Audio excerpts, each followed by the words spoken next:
नमस्कार। आज हम पढ़ेंगे परियोजना विधि, जिसे अंग्रेजी में कहते हैं प्रोजेक्ट मेथड। क्या कहते हैं अंग्रेजी में? Project method. Project method. देखो, परियोजना विधि, पहले नाम से मैं इसको स्पष्ट कर देता हूँ कि परियोजना है क्या। प्रायोजना शब्द बना है प्रयोजन शब्द से, और प्रयोजन का अर्थ होता है उद्देश्य, यानी कि कोई भी कार्य करने का कुछ न कुछ उद्देश्य अवश्य होता है। कोई भी कार्य उद्देश्य से किया जाए तो वो जरूर सफल होता है। इसका जो सबसे पहले विचार दिया था वो दिया था जॉन डीवी ने। किसने दिया था? जॉन डीवी ने इसका विचार दिया था। वो व्यवसाय के क्षेत्र में दिया था, लेकिन सबसे इसके बाद जो शिक्षण के क्षेत्र में इसे सिद्धांत के रूप में लेकर आए वो थे W.H. Kilpatrick, William Henry Kilpatrick. Kilpatrick ने बताया कि प्रायोजना सउद्देश्यपूर्ण किया गया कार्य है। प्रायोजना सउद्देश्यपूर्ण किया गया कार्य है या मन लगाकर किया गया कार्य है जो निश्चित परिस्थितियों में संपन्न होता है। ये परिभाषा किसने दी थी? किलपैट्रिक ने दी थी। हाँ, इसके अलावा और भी मनोवैज्ञानिक है, जैसे बेलार्ड था। उस बेलार्ड ने बताया कि शिक्षा यथार्थ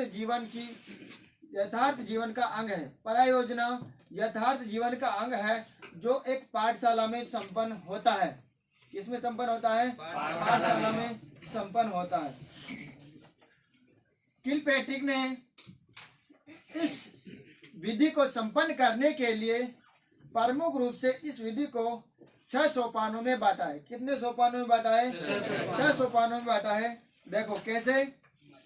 सबसे पहले क्या होता है, किसी भी प्रोजेक्ट को पूरा करने के लिए उसके सोपान निश्चित होने चाहिए, उसके उद्देश्य निश्चित होने चाहिए, और वो प्रोजेक्ट किस तरीके से पूरा हो सकता है उसके बारे में पहले से ही सोच विचार कर लेना चाहिए। जो हम प्रोजेक्ट पढ़ेंगे, वो जो प्रोजेक्ट होता है उसमें पहला जो सोपान होता है परिस्थिति निर्माण करना, परिस्थिति उत्पन्न करना, वो एक शिक्षक के दिमाग की उपज होती है। बाकी जो सारे सोपान होते हैं उसका क्रियान्वयन कौन करते हैं? विद्यार्थी खुद करते हैं। तो सबसे पहला सोपान कौन सा होगा उसका? परिस्थिति उत्पन्न करना। कौन सा? परिस्थिति उत्पन्न करना। परिस्थिति उत्पन्न करना। देखो, परिस्थिति उत्पन्न करने का मतलब है इसमें थार्नडाइक के तीनों ही सिद्धांत आ जाते हैं, क्योंकि कोई भी प्रोजेक्ट यदि हमको पूरा करना है उसमें तत्परता होनी चाहिए। क्या होनी चाहिए? तत्परता होनी चाहिए। तत्परता लाने के लिए ही पहला सोपान यहाँ पर क्या है? परिस्थिति उत्पन्न करना। देखो कैसे परिस्थिति उत्पन्न की जाती है, एक उदाहरण के द्वारा मैं समझा रहा हूँ, आपको समझने की कोशिश करना। मान लीजिए अपने यूनिवर्सिटी के अंदर कुछ ऐसी जगह है जो बिल्कुल खाली है, उसका कोई उपयोग नहीं होता है ना, खाली है, उसका कोई उपयोग नहीं होता। उसमें अध्यापक को क्या करना है? बगीचा लगवाना है। क्या करना है? बगीचा लगवाना है। ये उसका क्या है? प्रोजेक्ट है। क्या है रे उसका? प्रोजेक्ट। तो सबसे पहले वो अध्यापक क्या करेगा? कक्षा में जाएगा। क्या करेगा? कक्षा में जाएगा, विचार गोष्ठी आयोजित करेगा और बालकों को क्या करेगा? बताएगा बगीचे के बारे में, कि बगीचे के बारे में ऐसा होता है, ऐसा होता है। फिर वो दूसरे दिन क्या करेगा?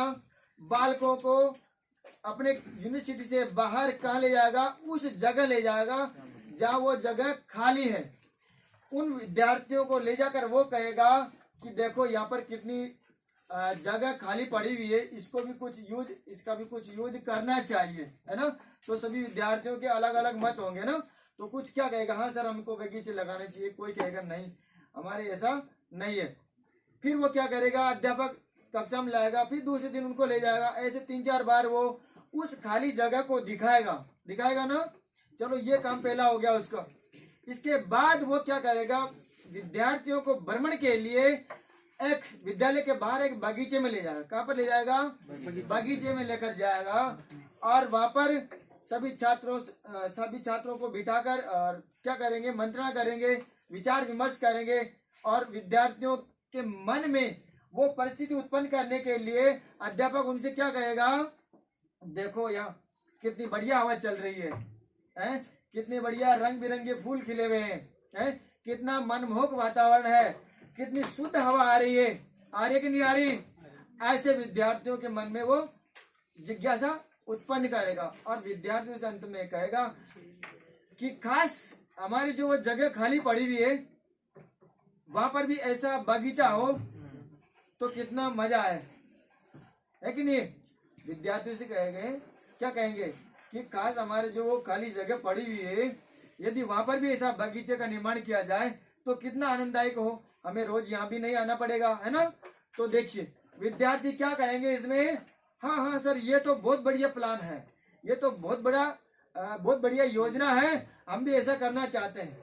क्या हुआ, हम भी ऐसा करना चाहते हैं। तो बताइए परिस्थिति का निर्माण हुआ कि नहीं हुआ, बच्चों को तैयार किया कि नहीं किया ना अध्यापक ने। तो ये तो था परिस्थिति उत्पन्न करना, परिस्थिति का निर्माण करना। अच्छा पहला सोपान हो गया कि क्या करना है, परिस्थिति का निर्माण करना है, कि बच्चों में ललक है, बच्चे तैयार हो गए ना प्रोजेक्ट पूरा करने के लिए। अध्यापक का काम था केवल यही कार्य करना, आगे का कार्य कौन करेंगे, विद्यार्थी स्वयं करेंगे।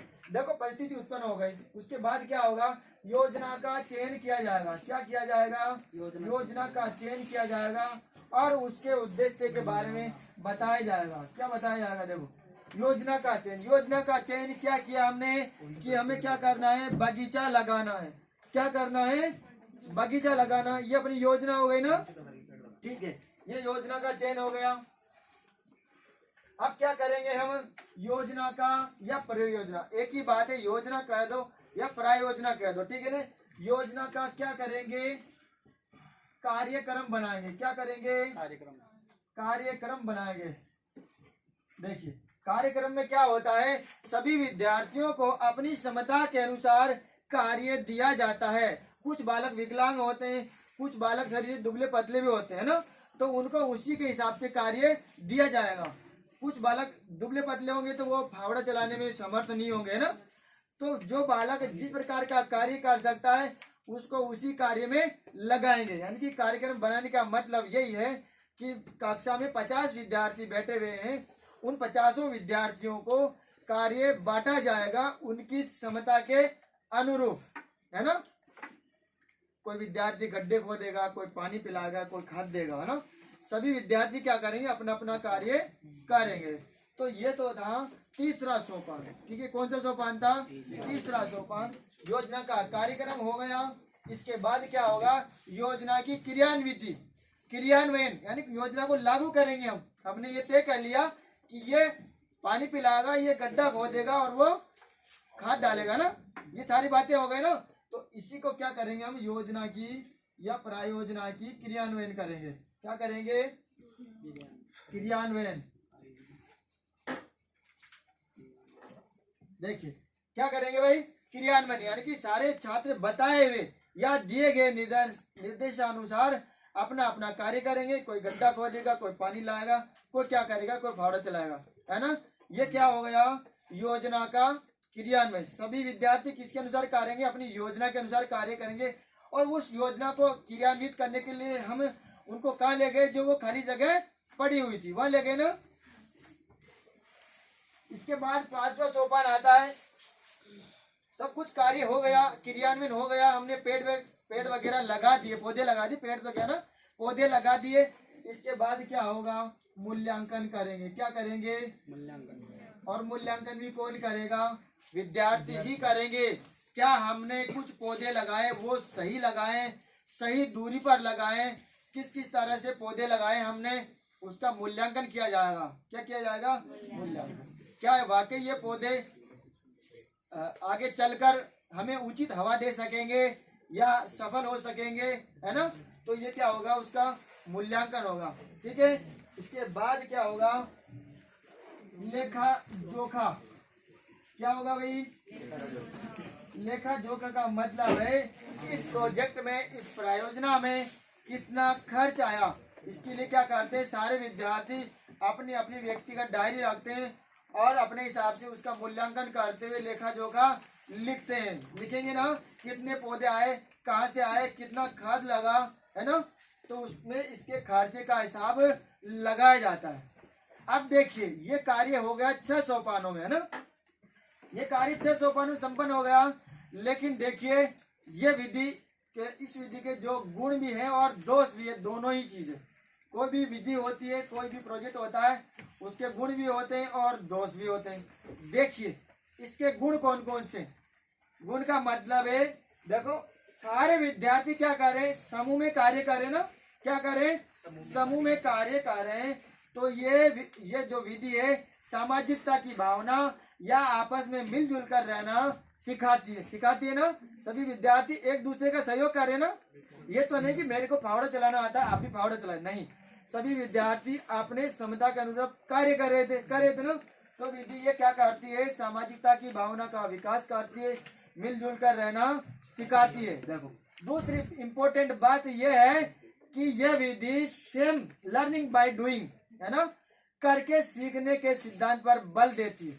यहाँ पर बालक स्वयं कर रहे थे कार्य, शिक्षक का कार्य तो केवल क्या था, परिस्थिति उत्पन्न करना, जिज्ञासा उत्पन्न करना या उनको तत्पर करना, यही था ना। तो ये विधि किस पर बल देती है, लर्निंग बाय डूइंग, यानी खुद करके सीखो, इस पर बल देती है। देखिए इसके अलावा इस विधि के दोष भी है। क्या है दोष, क्या दोष है, देखिए इस विधि में समय बहुत ज्यादा लगता है। क्या लगता है, समय बहुत ज्यादा लगता है ना। कितने दिन लग गए प्रोजेक्ट बनाने में, बच्चों को तैयार करने में, है ना, लगता है ना। यानी कि इस विधि में समय बहुत लगता है। फिर दूसरी बात, इसमें खर्चा बहुत अधिक होता है कि नहीं होता खर्चा। खर्चा इसमें कितना होता है, बहुत अधिक होता है। ये विधि खर्चीली विधि है। किस प्रकार की विधि है, खर्चीली विधि है। इसके अलावा भारतीय विद्यालयों में इसका प्रयोग नहीं किया जा सकता, न के बराबर किया जाता है। क्यों किया जाता है न के बराबर, इससे समय अधिक लगता है और सही समय पर इस विधि के द्वारा कोर्स पूरा नहीं करवाया जा सकता ना। देखिए यहाँ तक की बात आप लोगों के समझ में आई ना। देखिए ये जो विधि है 4 सिद्धांतों पर कार्य करती है। कितने सिद्धांतों पर कार्य करती है, 4 सिद्धांतों पर कार्य करती है। जो पहला सिद्धांत है वह है सत्य, वह है जो क्या है, प्रामाणिक है। क्या है रे भाई, प्रामाणिक है। सत्य वह है जो प्रामाणिक है। दूसरा सिद्धांत क्या है, जो प्रामाणिक है वह क्या है, सत्य। जो प्रामाणिक है वह क्या है, सत्य है। जो प्रामाणिक है वो क्या है, सत्य है। देखिए तीसरा सिद्धांत यही से शुरू होता है, जो सत्य है, जो क्या है, सत्य है, वही क्या है, उपयोगी है। जो सत्य है वो क्या है, उपयोगी है। वह क्या है, उपयोगी है। और जो उपयोगी है वही क्या है, जो उपयोगी है, जो उपयोगी है वह क्या है। या कहने का मतलब यह है कि इसमें वास्तविकता पर ध्यान केंद्रित किया जाता है। किस पर, वास्तविकता पर। इसलिए जॉन डेवी ने जो अपनी विचारधारा में सर्वाधिक बल दिया, किस पर दिया, लर्निंग बाय डूइंग, यानी कि स्वयं करके सीखो। इसमें क्या होता है, तभी तो ज्ञान क्या होता है, स्थायी होता है। क्या होता है, ज्ञान स्थायी होता है ना। इसी विधि के द्वारा सीखा गया ज्ञान क्या होता है, स्थायी होता है।